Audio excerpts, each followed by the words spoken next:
Amém, irmãos? Como o Rafa falou aqui, vocês sentiram minha falta semana passada? Hã? Apesar de eu estar num lugar que tinha praia, viu, Madá? Eu não estava na praia. Nós fomos convidados a estar junto com o pastor Ronaldo, numa conferência que teve com as igrejas do Nordeste. Nós estivemos lá semana passada. Foi um tempo precioso, um tempo rico. Igrejas maravilhosas, um povo lindo que se reúne naquele lugar. São várias igrejas do Nordeste. E nós tivemos o privilégio de estar ministrando, de estar orando com eles, de estar motivando eles, porque a distância, irmãos, é algo terrível. Eles ficam lá meio que isolados, né? Então, quando alguém de São Paulo vai para lá, para compartilhar tempo e vida com eles, é algo demais, de muito valor para eles. Então, nós tivemos essa honra de estar junto com alguns pastores. A Rafa até preparou um videozinho aí. Tá fácil aí, meninas? Esqueceu. Ô, Dai, eu acho que tá com muito eco isso aqui, não tá, não?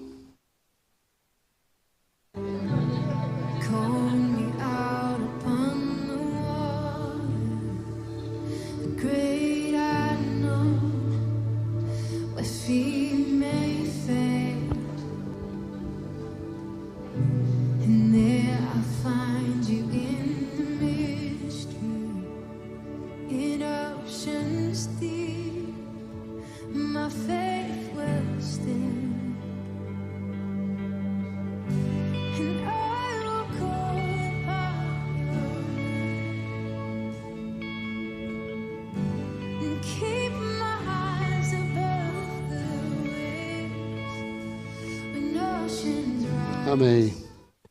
E é isso, irmãos. Então nós estivemos trabalhando em favor do reino, crescendo um pouquinho também, né? Porque a gente sempre cresce servindo o reino de Deus. Foram dias maravilhosos. Mas vamos trabalhar? Não, o pastor vai ficar falando da viagem o dia inteiro. Não, né? É só 5 minutinhos. Menos que isso. A Rafa fez um vídeo lá de menos de 1 minuto e o propósito era esse mesmo, era compartilhar com vocês o que a gente estava fazendo. Porque eu estava naquele lugar, irmão, representando vocês. Viu? Em todo o tempo que se falava do meu nome, pastor da Comunidade da Graça do Jardim Guatemi, que serve a um povo no Jardim Guatemi. Então, eu estava lá representando vocês. Então, a importância da gente prestar contas, vocês saberem onde o pastor estava. Passear é bom, e a gente vai passear também. Mas dessa vez, especificamente, a gente não estava passeando, ok? Mas vamos lá. Você já parou para pensar que Jesus não nos trata a partir da maneira como nós agimos? Jesus não está olhando para mim e para você e buscando em nós onde nós estamos acertando, onde nós estamos errando. A atitude de Deus para comigo e para com você independe da nossa maneira de agir. Os olhos de amor de Jesus estão sobre nós o tempo todo. E Ele derrama do seu amor independente da maneira como nós agimos.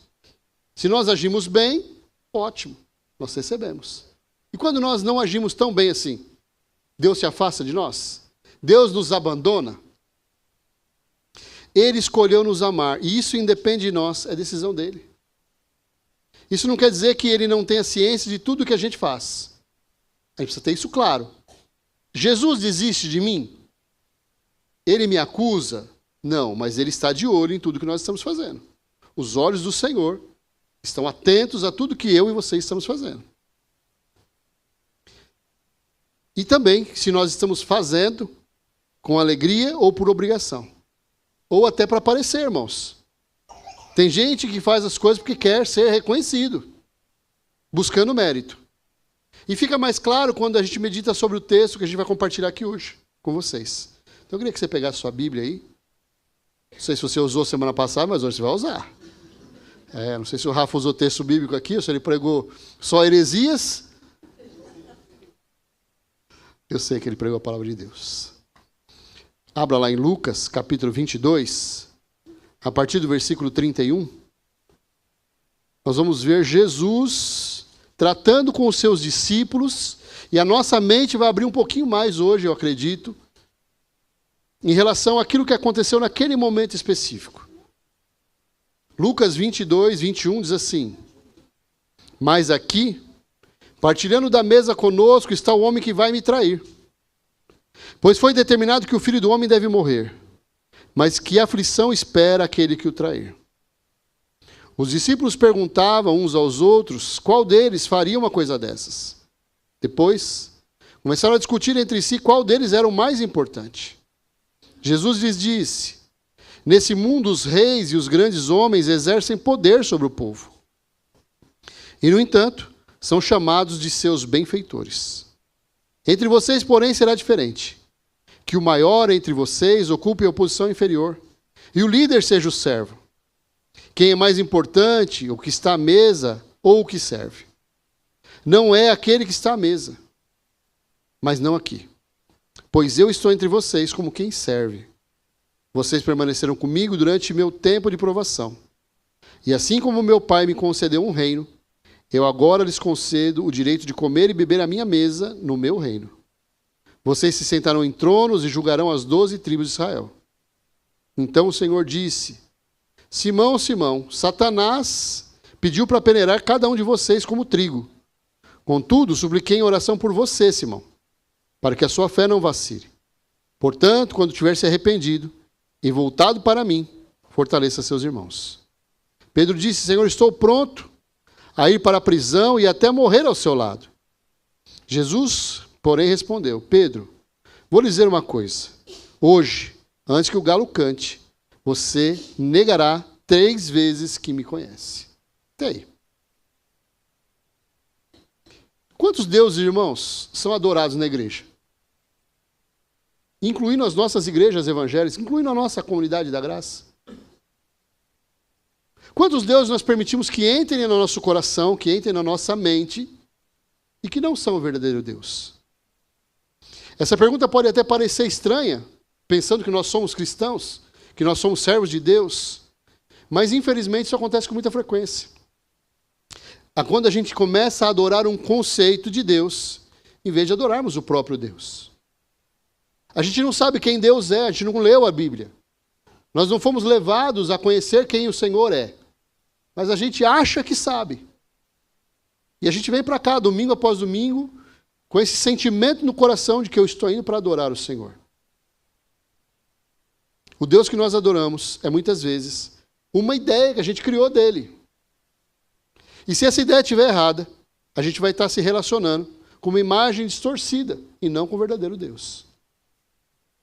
É possível adorar um Deus que não tem nada a ver com o Deus revelado nas Escrituras. Daí a importância de nós lermos a nossa Bíblia. Essa falsa imagem pode ser fruto de uma tradição religiosa, que são os conceitos da igreja, e que não estão na Bíblia.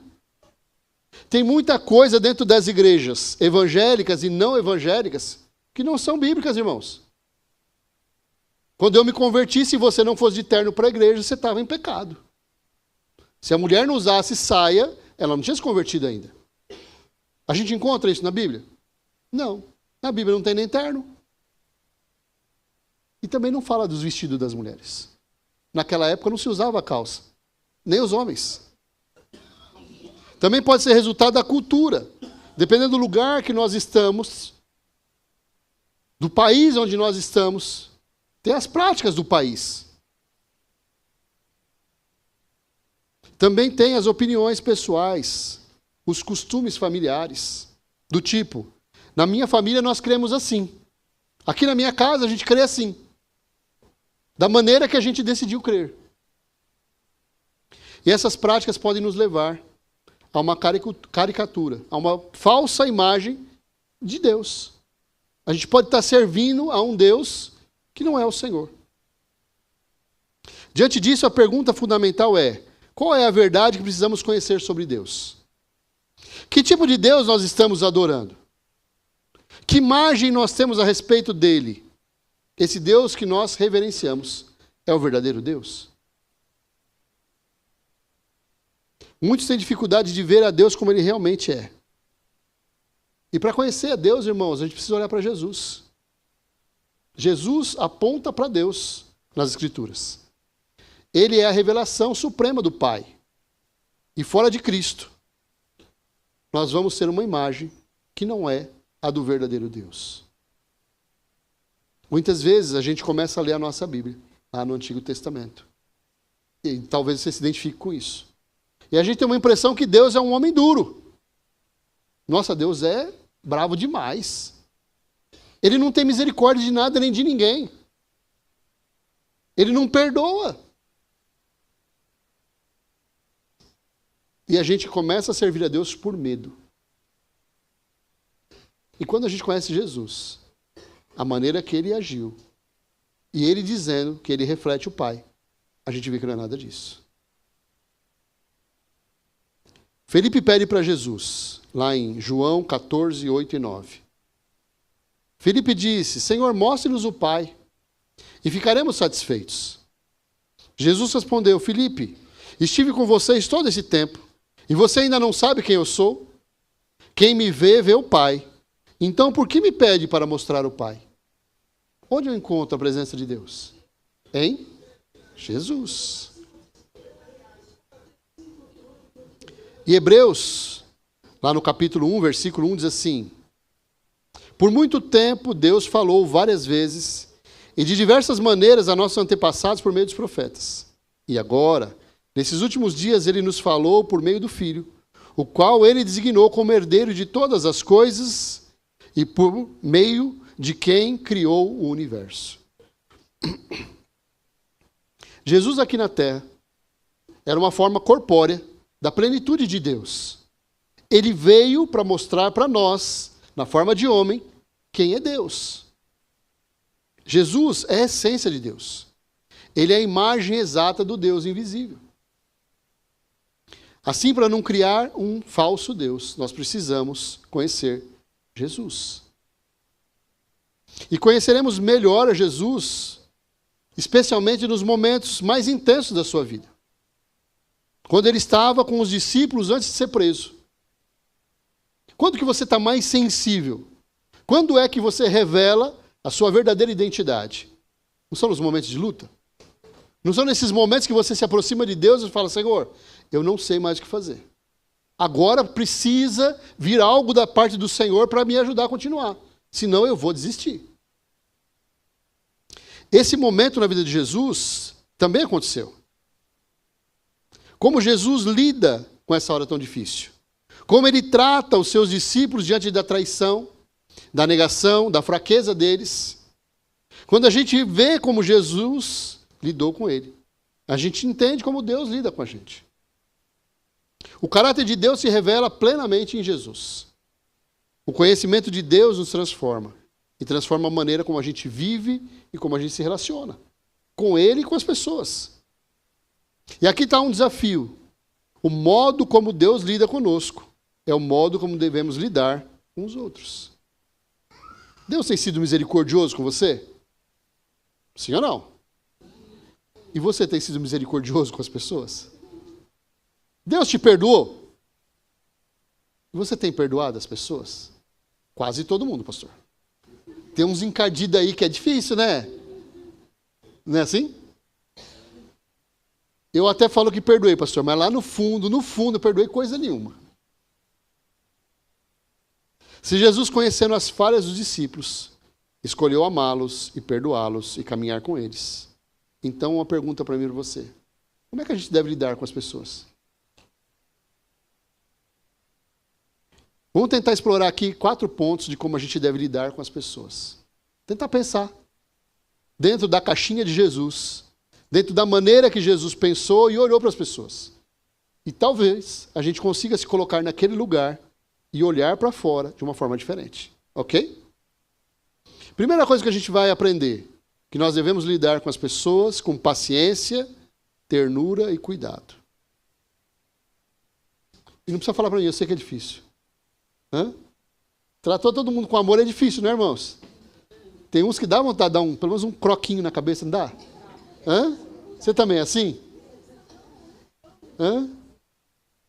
Tirar a cinta, né? Pelo menos umas 5 lambadas, né? Não dá vontade, irmãos? Os discípulos se revezavam em atitudes egoístas. Jesus estava ali falando, eu vou sair daqui e vou para a cruz. E qual que era a preocupação deles? Quem vai ser o maior, Senhor? Quem que vai ser o bam aqui entre nós? E Jesus perde a paciência com eles? Não. Era a última hora dele. Mesmo assim, entre os 12 discípulos, tinha um traidor que era Judas. Uma disputa entre poder. Isso envolvia todos os discípulos. Eles queriam saber quem era o maior entre eles. E Pedro estava ali também, disfarçando a sua fragilidade e arrogância, tentando se mostrar pronto a morrer por causa de Jesus. Não sei se você reparou isso. Mas a gente sempre destaca o pecado de Judas. Sim ou não? Alguém aqui já foi católico? Na minha época de católico, a gente malhava o Judas. Vocês faziam isso também? Hã? Sentava o porrete, não era? Era só ele que merecia apanhar, irmãos? Será que era só ele? Mas e o pecado dos outros discípulos? Ninguém fala dos outros? Foi somente Judas que traiu Jesus? Os outros discípulos não viraram as costas para Jesus também? Quantos viraram as costas para Jesus? Vocês sabem? Hã? Quantos? Todos. Todos viraram as costas para Jesus. Jesus, no momento de maior aflição dele, ele estava sozinho. Eles se espalharam e cada um foi se esconder num canto. Após anunciar a sua morte, os discípulos se envolvem numa disputa. Quem entre nós aqui vai ser o maior? Eu acho que sou eu. Porque afinal de contas, eu estou ali pertinho de Jesus. Vocês estão mais longe. Em seguida, Pedro declara com ousadia, cara cheio do Espírito Santo: Senhor, eu estou pronto a ir contigo, tanto para a prisão quanto para a morte. Estava mesmo? Hã? Logo depois, o que ele faz? Aí Jesus responde para ele o quê? Pedro, para com isso, filho. Eu conheço o seu coração. Antes do galo cantar, você vai me negar quantas vezes? Aconteceu. 3 atitudes vergonhosas que a gente percebe aqui nesse texto. Primeiro, a traição de Judas. Ele foi covarde, não foi?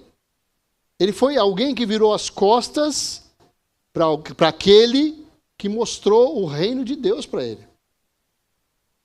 Segunda atitude vergonhosa, a rivalidade dos discípulos.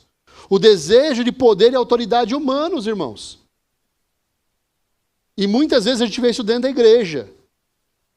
Não, porque o meu sonho sempre foi ser o líder do ministério de louvor.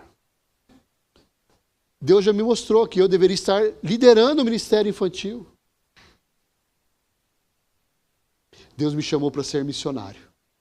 Eu tenho um chamado missionário na minha vida. E Deus já me mostrou que é lá na África. Você serve aqui? Você é missionário aqui? Você anuncia a palavra aqui? Você cuida das pessoas aqui? Então você não está capacitado para ser missionário em lugar nenhum, amigão. Você ajuda no ministério infantil aqui? Você é professor da salinha aqui? Quando é o seu dia de dar aula, você procura preparar a melhor aula possível para dar para as crianças aqui? Então como é que você quer ser líder? Você sabe tocar? Você já aprendeu a cantar? Então como é que você quer fazer parte do ministério de louvor? Cadê os professores aqui? Levanta a mão, os professores. Levanta a mão, os professores. Você pode dar aula sem diploma? Hã? Deixaram você entrar? Não, mas eu amo crianças. Deixaram você dar aula lá? Sim ou não? Então, irmãos, aquilo que vale lá fora como capacitação, vale aqui também.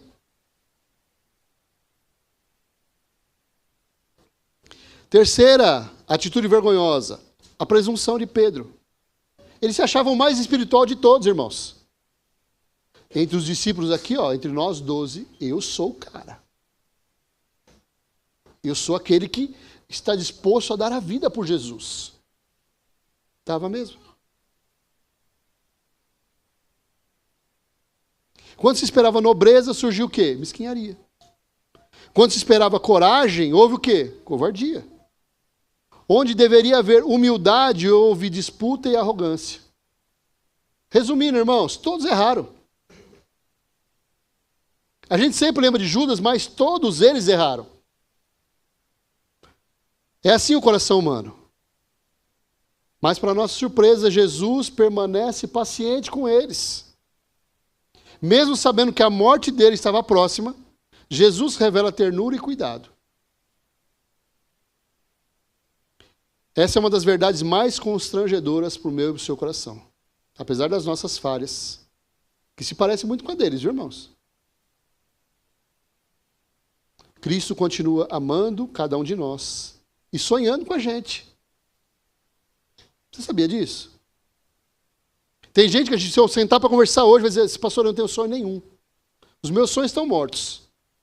Eu não vejo mais nada que possa me alegrar no futuro. Jesus continua sonhando com você. Ele continua preparando para você algo melhor, mesmo que você não creia nisso. Foi assim com Pedro, que era impulsivo, lembra que cortou a orelha do soldado. Foi assim com Filipe, que era lento em compreender. Foi assim com Tomé, que só acreditaria se colocasse o dedo nas feridas de Jesus. Foi assim com João, que foi explosivo em alguns momentos. E assim com a gente, irmãos. Cada um de nós tem um perfil diferente. Você conhece alguém que é explosivo? Hã? Pastor, eu sou bom para apontar o dedo, viu? Se eu quiser, eu falo um monte aqui dentro da igreja. Você só não vai dizer que você é, né? Hã?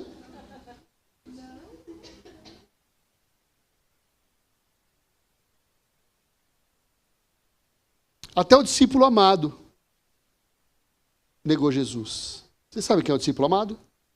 Quem sabe? Quem era? Fala alto. João.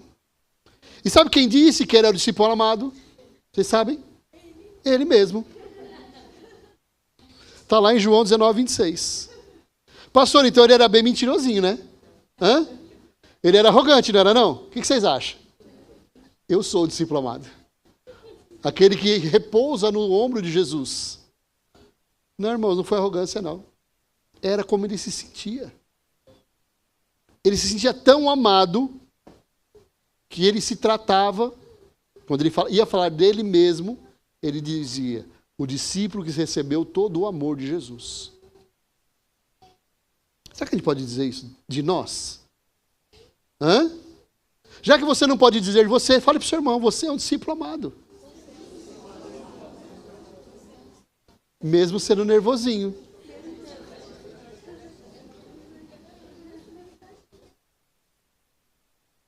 O amor de Deus por nós é perseverante.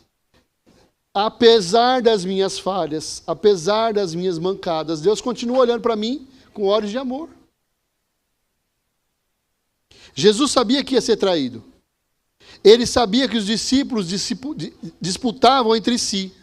Ele sabia que Pedro ia negá-lo. E ainda assim ele não rejeitou nenhum deles. Ele os amou até o fim. E é assim que ele age com a gente. Quem aqui já pisou na bola com Jesus? Vou te dar a chance de levantar a mão. Se você não levantou, ok? Quem aqui já pisou na bola com Jesus, levanta a mão. Ele desistiu de você? Hã?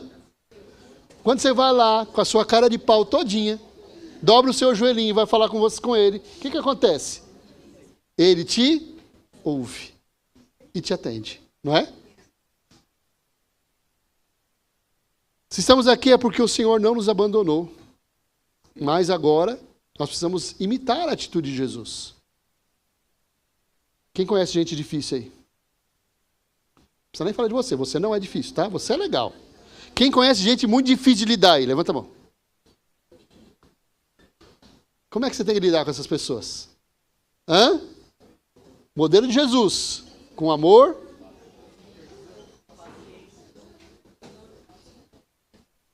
Se ele ofereceu graça aos discípulos, somos chamados a fazer o mesmo com as pessoas. Como é que a gente revela a nossa maturidade cristã? Como é que eu provo para as pessoas que eu cresci espiritualmente? Quando eu tenho paciência com as pessoas. Quando, apesar de todas as mancadas que as pessoas dão, eu continuo amando elas. Quando eu não desisto das pessoas. Quando eu mantenho as portas abertas.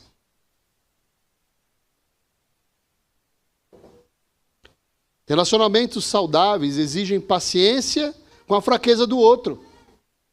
Eu não estou nem falando de você, ok? Você está de boa hoje. Não vou pegar no seu pé. Tá? Mas para e pensa aí. Como é que você é com as outras pessoas? Ou melhor, vamos fazer uma pergunta. Você tem alguém que você não suporta? Não responda. Tem alguém que, se você pudesse, você apertaria o pescocinho até ficar? Tem. Deveria ter. Hã? Irmãos, não é fácil, mas é o caminho de quem segue o Mestre. Se queremos adorar o Deus revelado em Jesus, nós precisamos aprender a imitá-lo. Segunda coisa que a gente aprende aqui, nós devemos lidar com as pessoas em amizade e serviço. Jesus insistiu com os seus discípulos e disse para eles o quê? Quem quiser ser o maior entre vocês, seja aquele que serve. Se quisermos conhecer a Deus, precisamos compreender essa verdade.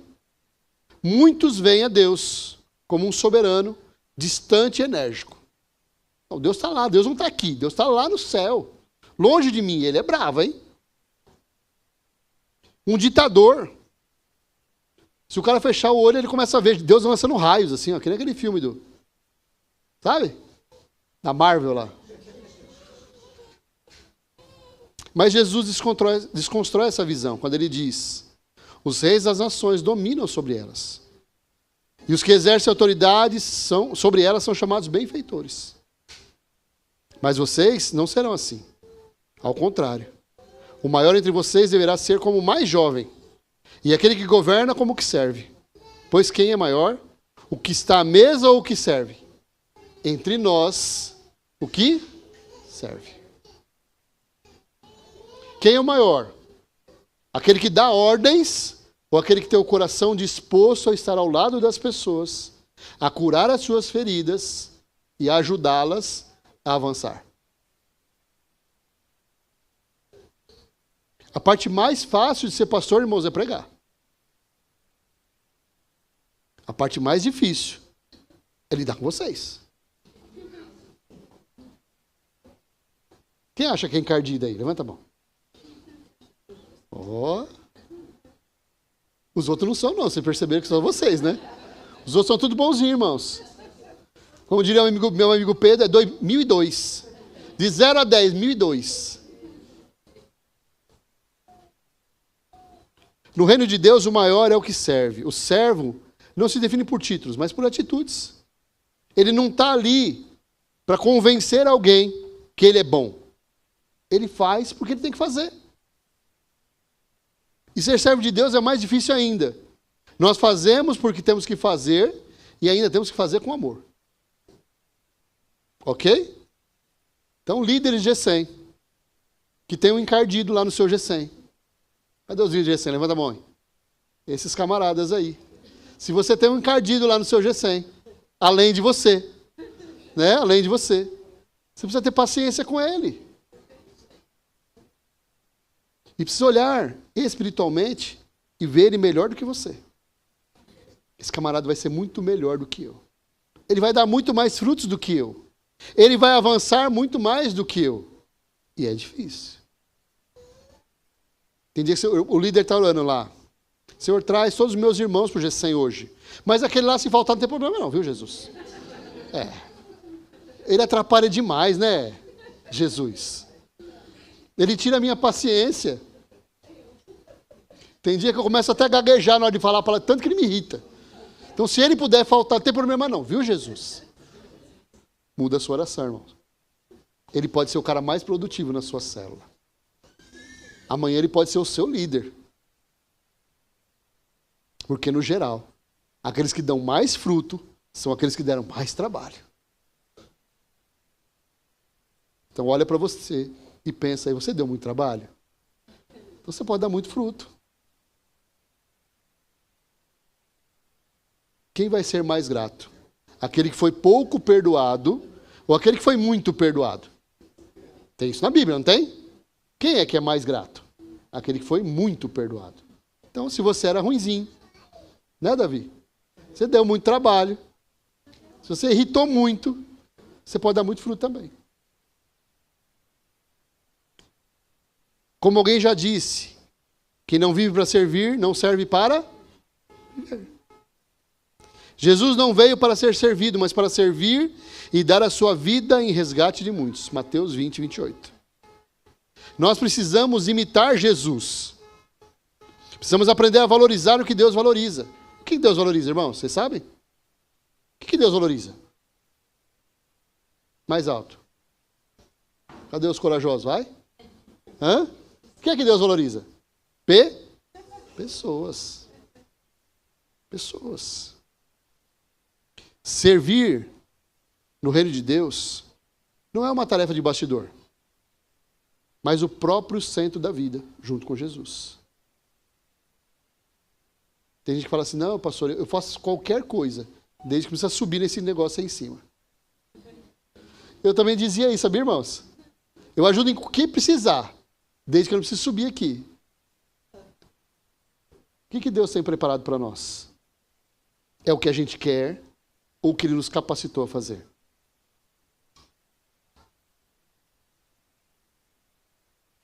Você tem praticado o perdão? Olha para dentro de você aí. Na íntegra, você tem praticado o perdão. Mas você não é discípulo de Jesus? Hã? Nós nos dizemos que nós somos discípulos de Jesus? Sim ou não? Como é que a gente não consegue não perdoar as pessoas? Deus não se relaciona com a gente a partir da força. Deus não empurra nada goela abaixo na gente. Mas Ele está aguardando pacientemente que a gente comece a se posicionar da maneira correta. Que a gente enxergue que não é só o Judas que pesou na bola. Que a gente também pisa. Eu vou mais longe, irmãos. Aqui nós falamos de 12 discípulos. Mas Jesus tinha muito mais discípulos do que 12. E se nós pegarmos todos esses discípulos, sabe quantos ficaram do lado dele? Nenhum. Já teve um momento na sua vida que você se sentiu assim? Parece que todo mundo virou as costas para você? Bem-vindo. Esse é o reino de Deus. E a Bíblia diz que quando nós não formos reconhecidos, quando as pessoas não entenderem o propósito do nosso coração naquilo que nós estamos fazendo, que a gente não precisa ficar preocupado. Que Deus transforma isso em galardão. E que lá no céu nós vamos receber a recompensa de tudo que nós fizemos.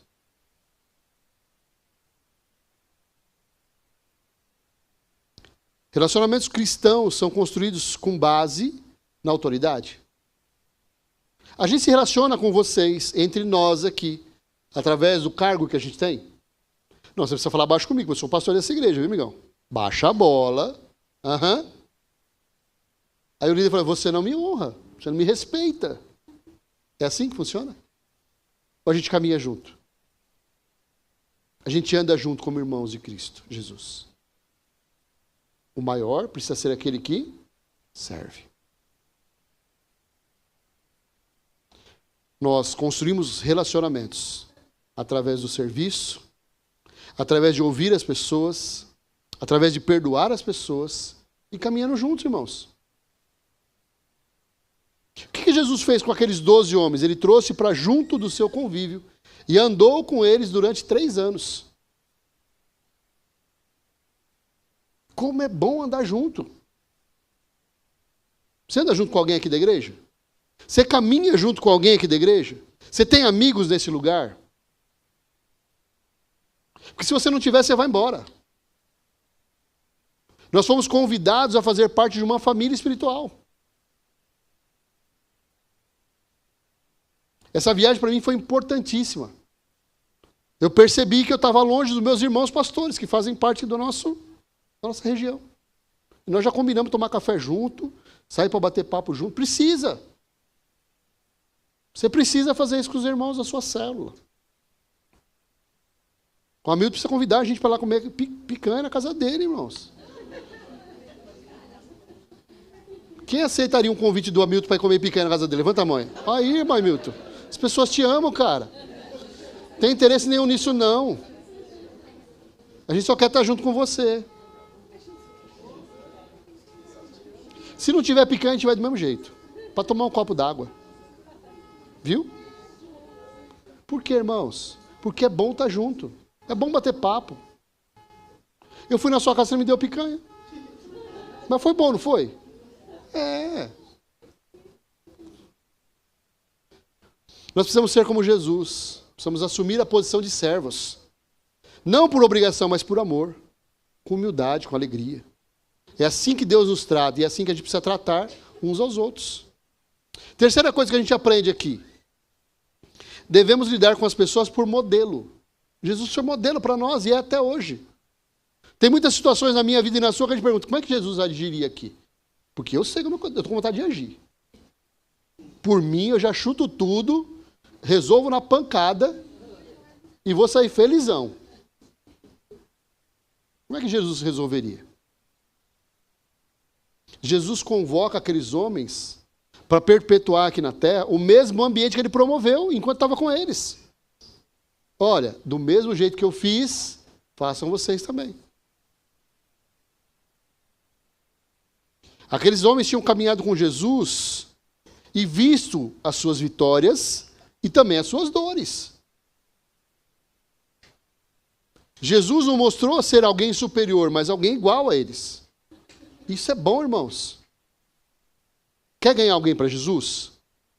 Não mostre que você é maior, mostre que você é igual. Na verdade, queridos, nós somos piores. Sabia disso? Sabe aquela pessoa que está querendo ganhar para Jesus? Você era pior que ela. Jesus não te chamou primeiro? Ele está chamando quem? Os sãos ou os doentes? O que ele disse? Ele veio para chamar quem? Os? Que significa que você era o quê? Eu era bom, pastor. Eu tenho no meu coração que eu sempre fui muito bom. Será que era mesmo?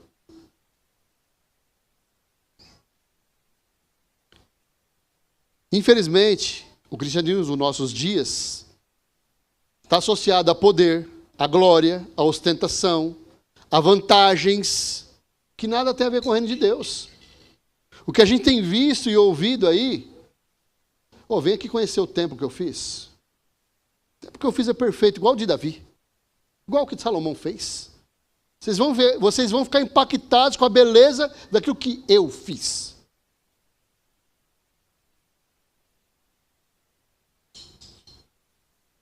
Muitos líderes promovem um evangelho que transforma Deus no meio de alcançar status e riqueza. Não, porque a nossa igreja tem a maior catedral. Eu já falei para vocês. Se a gente enchesse todas as igrejas, todas, caberia 2% dos evangélicos. Não é o prédio que vai resolver, irmãos. É você. Bata no peito e diga, sou eu, é comigo. Quem vai alcançar o mundo para Jesus sou eu. A ideia de que você tem que ter. Deus vai te dar tudo que os seus olhos desejarem. Não refletem Jesus. Por quê? Irmãos, quando Jesus estava aqui, ele era rico ou pobre?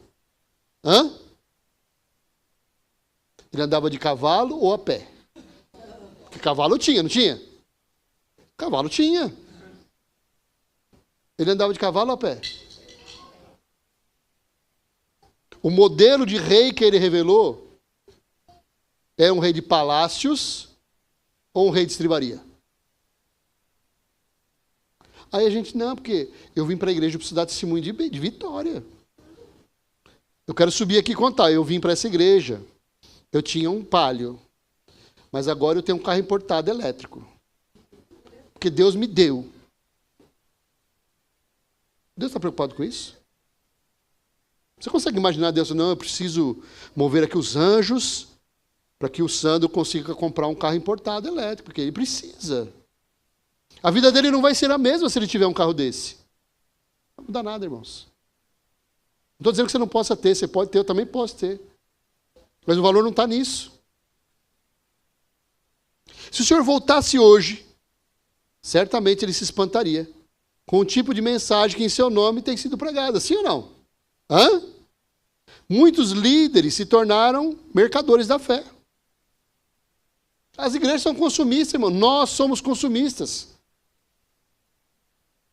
O que vai ter? Qual que vai ter o evento da nossa igreja esse mês? Hã? A gente vai para onde? Fazer o quê? Com quem? Quem é o pastor que vem pregar na conferência? Porque se não for um cara top, eu nem vou. Nós somos evangélicos, a gente age assim. Ou você não olha lá, você vai numa conferência. Você não olha quem vai estar lá? Sim ou não? Quem precisaria você estar olhando? Será que Jesus vai estar naquele lugar? Hã?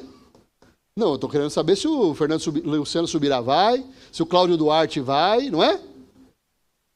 Se o Estevão Dias Lopes, Hernandes Dias Lopes vai estar. É isso que me interessa. Tem uma frase, quem que está na projeção hoje? Vitória. Hoje é dia de vitória, né? Ô, glória! Consegue colocar para nós a frase aí, Vitória? Vamos ver. A esperança. Olha lá.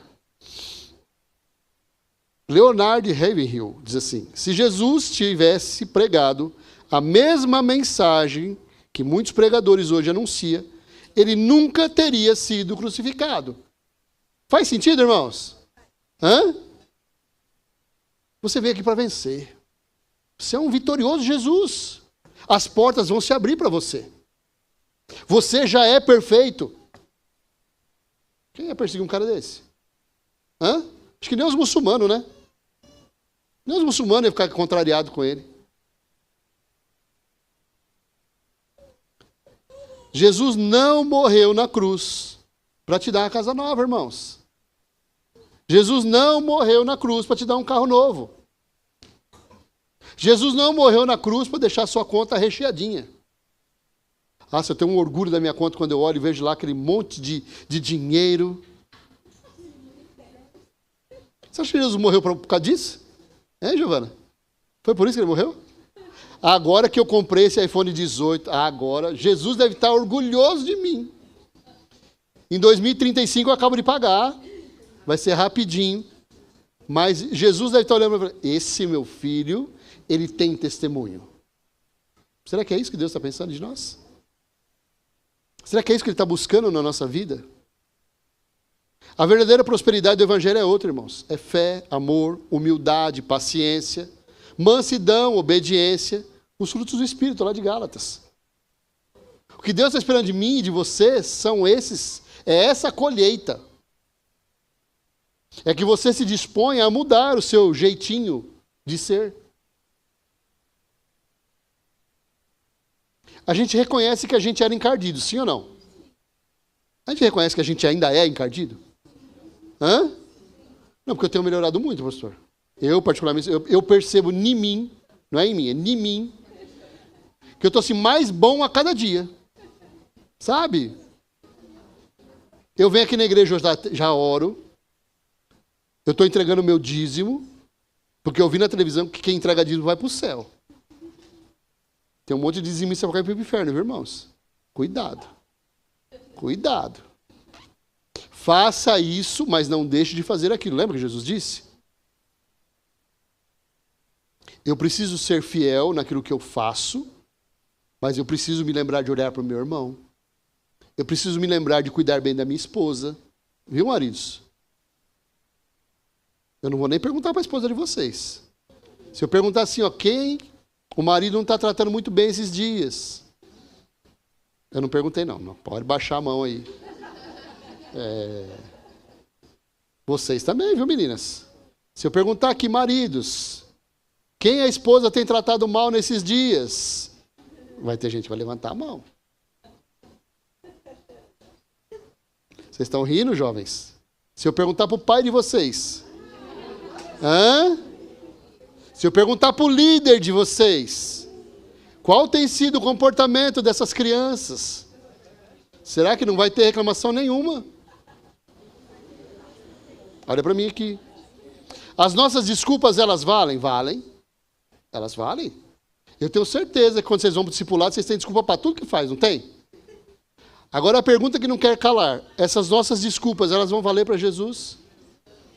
Quando Jesus estiver aqui no meio de nós, e você está maltratando o seu pai, o seu filho, a sua esposa, o seu marido,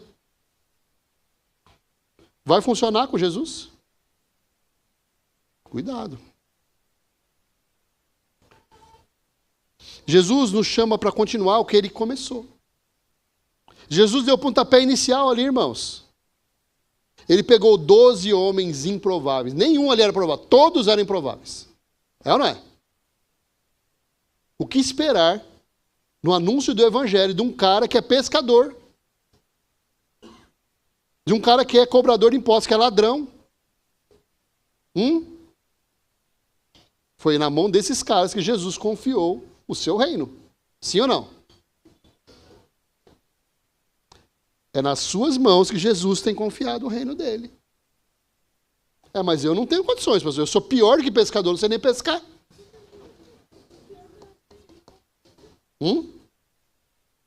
É nas suas mãos que o reino de Deus está colocado hoje. A volta de Jesus está condicionada com o seu compromisso de anunciar Jesus.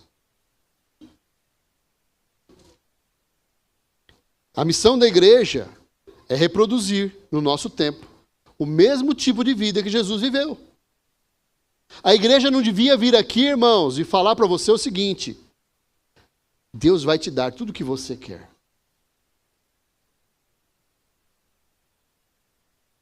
A igreja devia vir aqui e falar assim: na vida tereis aflições, mas tem de bom ânimo. Eu venci o mundo. Sim ou não? Tem algum texto na Bíblia que diz que você vai conquistar tudo que você quer? Vocês já acharam esse texto na Bíblia? Está lá em 1 Dayton? Irmãos, tem que ser um texto novo, porque nos que eu conheço não está. Na vida recebereis promoções, mas tem de bom ânimo. Está assim, não? Tem na sua Bíblia isso?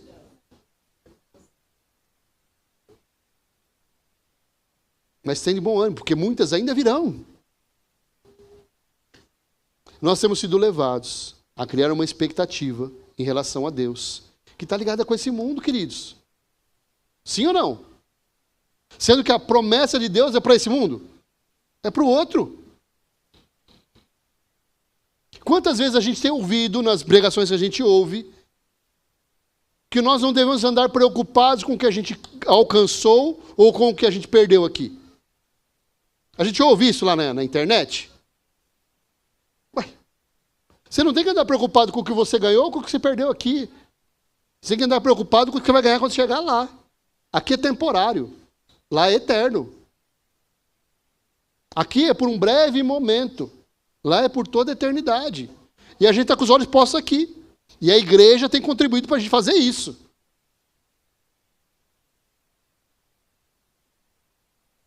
Quarta coisa. Devemos lidar com as pessoas com amor incondicional. Jesus mostrou que a sua amizade, ela era inalterável. Independia de como eles agissem, da maneira que eles o decepcionassem. Não importa o que Pedro fez. Não importa o que Pedro fez. Pedro negou Jesus e teve a oportunidade de estar com Jesus? Não.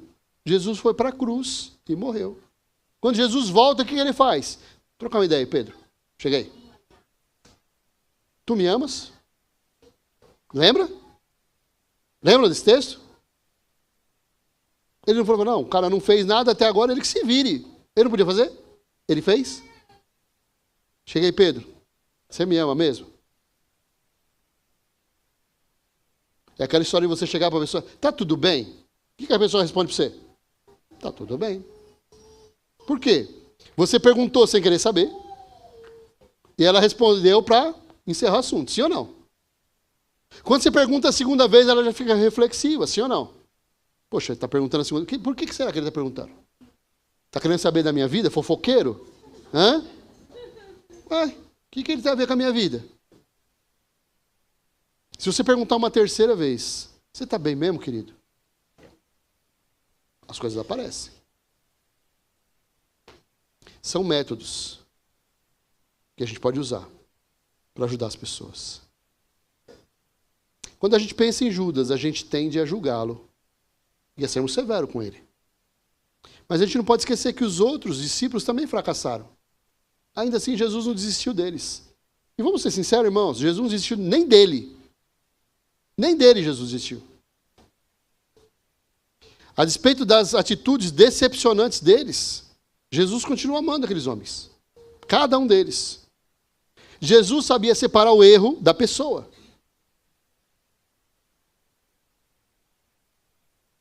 Você consegue fazer isso? Você consegue separar o erro da pessoa?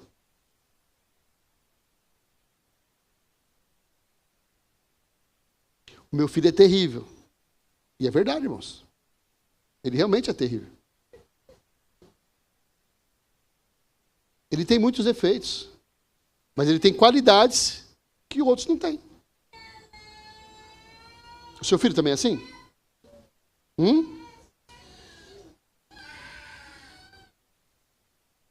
Eu ouvi um homem falando da perda de um filho, que tinha acho que 58 anos, e faleceu.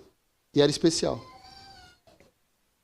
Ele disse assim, ele me ensinou a olhar o mundo sob a ótica dele.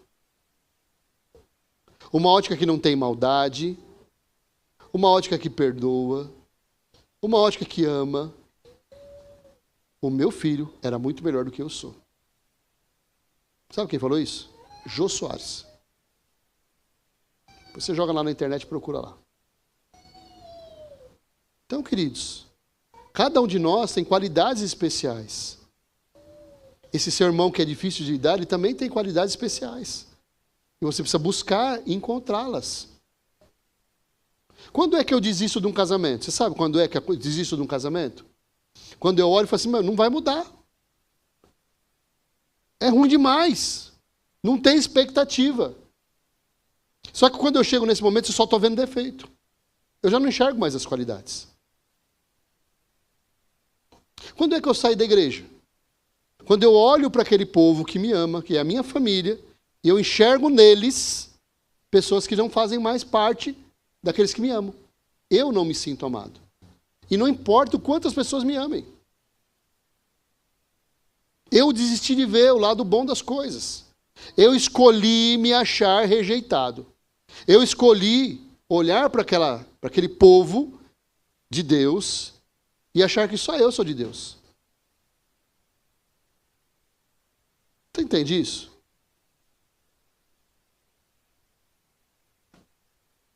Quem aqui é casado? Levanta a mão.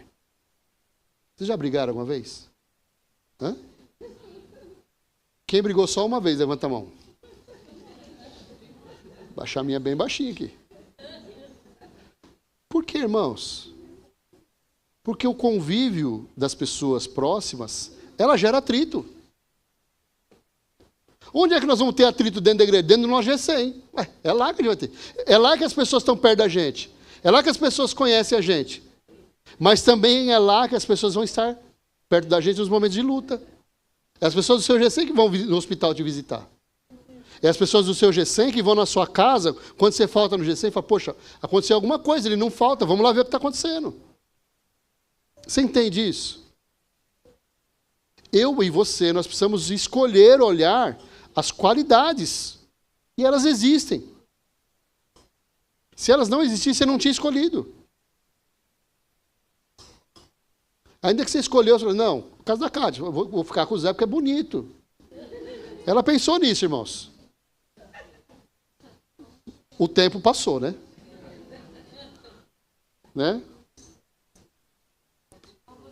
Os olhos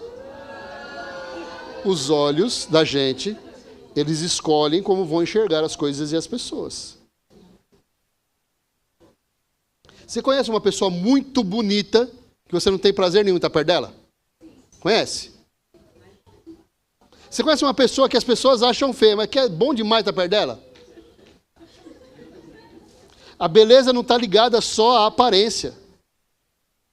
A beleza está muito ligada à maneira que nós somos e agimos. Tem gente feia que é bom demais estar perto dela. E como diz o ditado, o feio para muitos é lindo. Não é? Se não fosse assim, a gente não ia gostar das vó. Hã? Vó, normalmente, são pessoas que marcam a nossa vida, não é? Mas já não estão tão bonitas assim, né? Sim ou não? É, irmãos.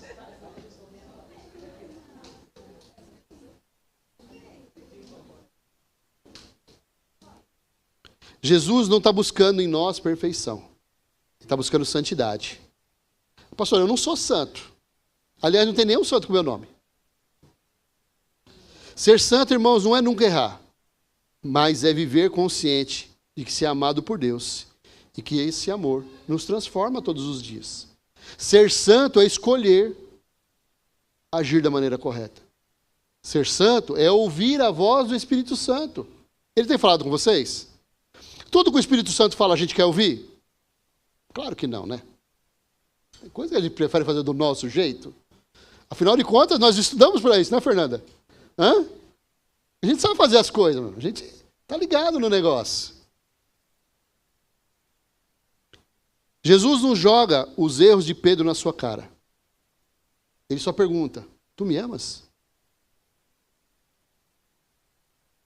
Ele estabelece ali um vínculo de amor. Porque se houver amor, irmãos, tudo a gente supera.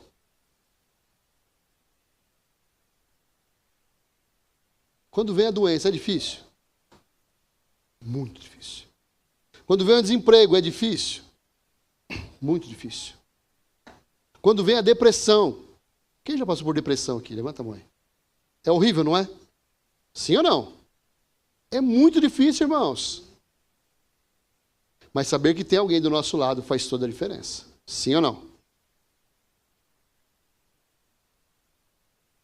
É sobre isso. Fazer parte de uma família.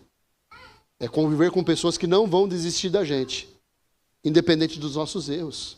Independente se a gente está doente, se a gente está são, se a gente tem dinheiro, se a gente não tem. Quando a gente não tem, a gente pede para o Daito pagar a nossa. Né? Teve uma fase na minha vida que a gente não tinha dinheiro para nada, irmãos. E nós íamos receber um casal de amigos nossos. Falei, Kátia, a gente não tem dinheiro para nada. Naquela época a batata era muito barata, irmãos. Tipo 50 centavos hoje. Falei, vamos fazer um rodízio de batata frita? Né? Porque a gente recebe as pessoas, vão ficar felizes de comer batata frita ou não.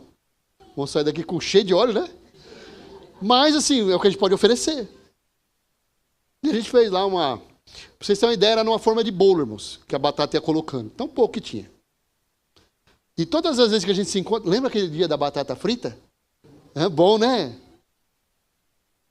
Eu não marco as pessoas só quando eu vou na casa do Hamilton e como picanha. Vocês entendem isso? Tem dias, irmãos, que o que marca a sua vida é um pãozinho que você comeu com o irmão. Nossa, aquele pãozinho estava especial, não estava? Nossa, foi bom demais. Já aconteceu isso com você?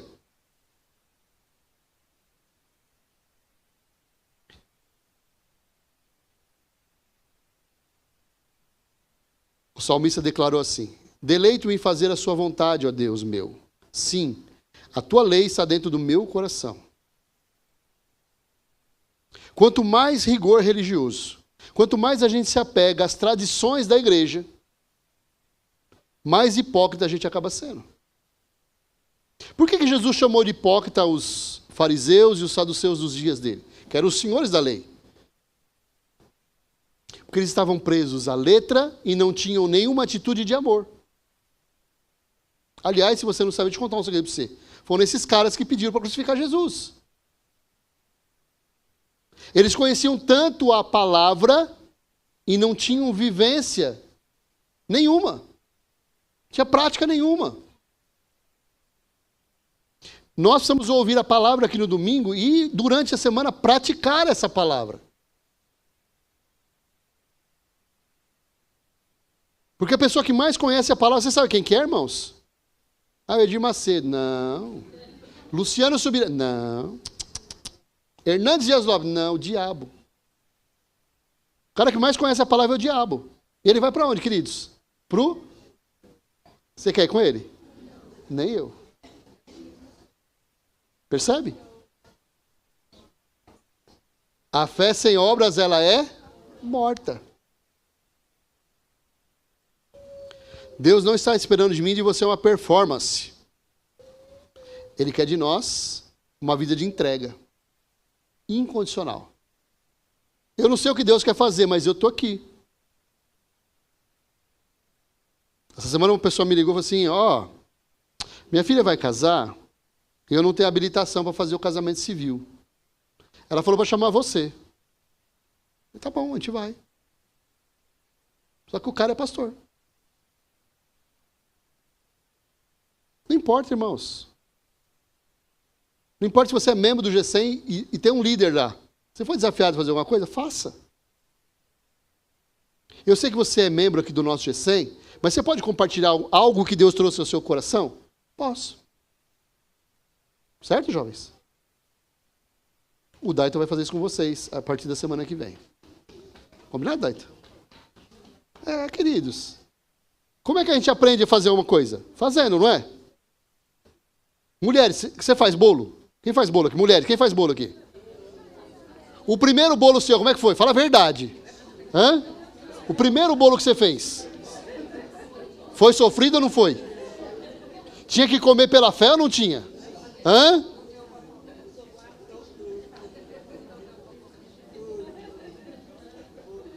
É assim, irmãos. A gente vai aprendendo na caminhada. Tem umas irmãs aqui que não tem nem receita de fazer bolo. Eu pedi a receita do bolo da Amada. Não tem, pastor, só vou fazendo. O primeiro devia ser terrível, né, Madá? Foi encardido, não foi não? Hã? Quando nós sabemos que nós somos queridos por Deus, mesmo nós sendo limitados, a gente é capaz de viver esse amor até as últimas consequências. A gente entrega a nossa vida de verdade nas mãos do Senhor. E é exatamente assim que a gente deve amar as pessoas. De forma incondicional. Não importa se a pessoa acertou ou errou com você. Você precisa buscar em Deus uma maneira de amá-la. Não é amá-la, tá? Quem é essa pessoa para mim? Para mim ela é a mala sem alça. Não é assim. O amor de Deus em nós, ele é capaz de transformar relacionamentos quebrados em histórias de redenção. Jesus nos revelou nos momentos mais críticos da sua vida o verdadeiro caráter de Deus. Um pai que ama apesar das nossas falhas. É assim que Deus te ama? Hã? Quem ainda tem falhas aí? Levanta a mão. Tem uns que são perfeitos já, né? Mas a grande maioria tem falha. Deus continua amando a gente. Possivelmente, irmãos, e provavelmente, a gente morra cheio de defeito ainda.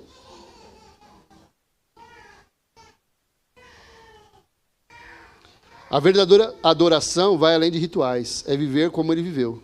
Amando e servindo a todos com paciência e graça. Adorar, olha para mim aqui. Adorar não é cantar, viu? Não, porque eu sou da adoração, lá, eu canto lá na igreja. Não. Adorar, uma vida de adoração, é uma vida de entrega. É uma vida no altar de Deus. Chegará o tempo em que os verdadeiros adoradores adorarão o Pai em espírito e em? Então todo mundo tinha que cantar, não tinha? Hã? Nós tínhamos que ser uma igreja de cantores, sim ou não? Todo mundo canta aqui? Eu não vou perguntar, tá? Mas pensa aí, quem é ruim de cantar aí? Não precisa levantar a mão não, irmãos. Calma. Não se exponha. A expectativa de Deus comigo e com você não é essa. É que a nossa vida esteja consagrada no altar. O maior testemunho que nós podemos dar para o mundo é amar como nós somos amados por Deus. Praticar esse amor que a gente tem recebido. Esse amor que o Renan compartilhou aqui. De Deus abrir portas onde você nem imagina que vai abrir. Do detalhe, do cuidado com as pessoas. Nós temos um casal que toda vez que a gente encontra eles, toda vez, a mulher fala assim, olha, você marcou a minha vida com uma sopa que você levou na minha casa. Né, Cátia? A gente encontrou esses dias, num velório. E ela voltou a falar de novo. Não, aquela sopa não foi a picanha. Foi a sopa. Por quê? São atitudes que revelam o nosso amor pelas pessoas. Entendem? Sopa mais barato, né, Pilantra? E os homens, vendo as nossas boas obras, vão glorificar ao Pai que está no céu. E é bíblico isso, não estou falando não, está na Bíblia isso. As pessoas vão olhar para mim e para você, e quando elas verem a nossa generosidade, elas vão dizer o quê? Eu quero ser que nem a Fernanda. Você vai mudar em nome de Jesus. Receba. Irmãos. O mundo está buscando ansiosamente a manifestação dos filhos de Deus. O mundo está olhando para nós e esperando de nós uma atitude diferente da que o mundo tem. E na maioria das vezes a nossa atitude é igual a deles. Quando eles são ruins, a gente quer ser mais ruim ainda. Quando eles são vingativos, a gente quer ser mais vingativo ainda. Quando eles falam mal, a gente quer falar mais mal ainda. A Bíblia diz que nós somos luz em meio às trevas. Não importa o ambiente que está. Quando você chega, precisa mudar para melhor. Está acontecendo isso? Quando você se reúne com seus irmãos, o que flui no meio de vocês? Não, vocês viram como a igreja está feia? Nossa, o pastor faltou, nem avisou ninguém, meu. Não é assim também, né? Mas a gente precisa saber o que está acontecendo na igreja. Vocês viram, a criança ficou chorando no culto. Por que não traz uma mordaça para pôr na criança?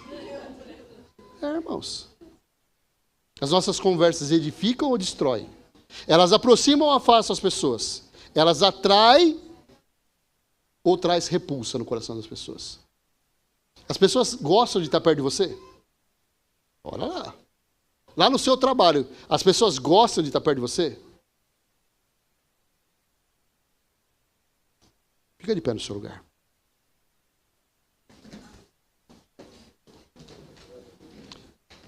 Você consegue entender, queridos, que a gente vive num mundo onde não tem só Judas.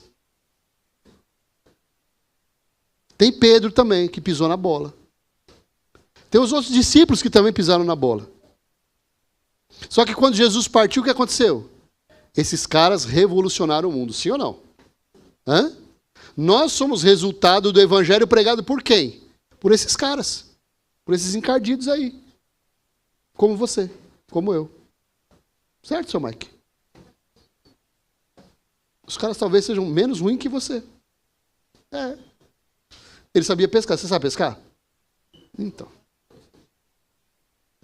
Eles eram menos ruins que a gente. E porque eles foram cheios do Espírito Santo, a vida deles foi transformada. O primeiro passo para um homem e uma mulher experimentar essa transformação é ser cheio do Espírito Santo. E ser cheio do Espírito Santo é algo que a gente busca em Deus.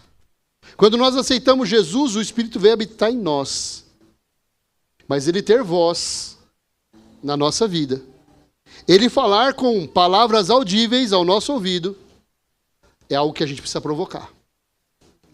Você entende isso? O Espírito Santo já habita em você. Mas qual o volume que ele tem na sua vida? Está no 1 ou está no 10? O que vai determinar o volume que o Espírito Santo vai falar no meu e no seu coração é a maneira que a gente se aproxima dele. É o convite que nós fazemos para o Espírito Santo.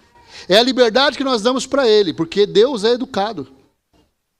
Lembra lá de Apocalipse 3:20? Eis que estou à porta e bato. Se alguém abrir a porta, eu entrarei e cearei com ele, e ele comigo. O que você vai fazer com a porta do seu coração hoje? O que você decide fazer com a porta do seu coração hoje? Você está disposto a abrir a porta do seu coração? Está disposto a permitir que Jesus faça morada em você? Está disposto a ouvir a voz do Espírito Santo? Então feche seus olhos. E vai dizendo isso para ele. Fala: Espírito Santo, eu queria te convidar a agir de uma forma diferente na minha vida. Sabe, Espírito Santo, eu percebo que eu não tenho dado toda a liberdade que eu deveria para o Senhor. Eu não tenho criado um lugar de honra para o Senhor estar. Através das minhas atitudes eu tenho te afastado da minha vida. Através do meu comportamento eu tenho fechado portas, em vez de abrir portas. E eu quero mudar isso hoje na minha vida. Eu não quero abrir, eu quero escancarar as portas do meu coração, para que o Senhor faça morada em mim, para que eu tenha experiência contigo que eu não tive até aqui. Eu entendo, Jesus, que os teus propósitos são para me levar a abençoar a outros. E eu quero te dizer nessa manhã: Jesus, eis-me aqui, usa a minha vida. As portas do meu coração estão abertas para tudo que o Senhor quiser fazer. Eu quero me render na tua presença. Eu quero me prostrar na tua presença, Jesus. Colocar a minha vida no teu altar e te convidar a ser rei da minha vida, Senhor do meu coração. Espírito Santo, toma todo o meu ser. Eu preciso de ti. Eu preciso da tua presença. Eu preciso do teu agir, do teu mover. Eu preciso ser levado a uma vida sobrenatural. Eu preciso ser conduzido por caminhos de paz e não de mal, para que eu possa alcançar, Jesus, a plenitude daquilo que eu tenho ouvido aqui na tua casa. Diz para ele: eu não quero mais viver só de ouvir. Fala para ele: Senhor, eu quero ser praticante da tua palavra. Eu quero me render nas tuas mãos, Senhor. Eu quero colocar a minha vida no teu altar, entregar tudo que eu tenho e tudo que eu sou.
Nos conduz, Senhor, pelos teus caminhos de paz e não de mal, para que nós alcancemos o fim que desejamos.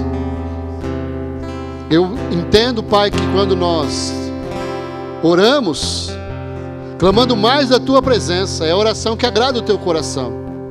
São as palavras que o Senhor espera ouvir de nós, Pai. A nossa submissão ao Senhor, a nossa dependência ao Deus que tem cuidado de nós, que tem nos abençoado, que tem nos prosperado, que tem nos ajudado a avançar, a crescer espiritualmente, que tem nos chamado de filhos amados. Você é filho de Deus, chamado pelo Pai para fazer parte da sua família espiritual. Você é precioso aos olhos de Deus. Jesus deu a sua vida por amor de você. Ele não abre mão de você porque Ele te atraiu. Ele te convidou para viver uma vida nova em Cristo Jesus. Amém? Sabe, irmãos, se nós não propusermos no nosso coração viver uma vida de prática do Evangelho, a gente pode vir para a igreja todo domingo, ir para a célula toda semana, e as coisas não vão mudar. Quem muda o nosso coração, quem muda os nossos conceitos, os nossos valores, não é o pastor, não é o teu líder de 100, é o Espírito Santo que habita em você. Você precisa ouvi-lo mais.